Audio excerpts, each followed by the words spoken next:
And after that song, you have The Fly, Yes, and which is your biggest sort of commercial hit. yes. And really the only remake I've done. Once again, when it was proposed to me, I turned it down, and then Mel Brooks talked to me. He was producing it.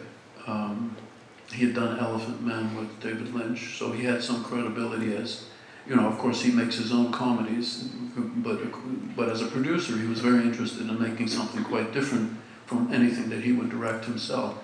And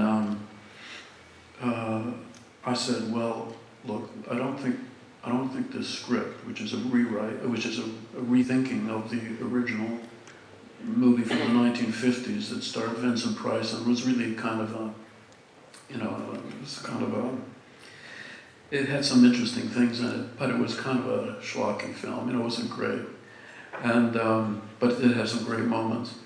And I said, if I can rewrite this script completely, I would consider doing the movie. And so that's what happened, and they liked my rewrite, which was very extensive, and so I did The Fly.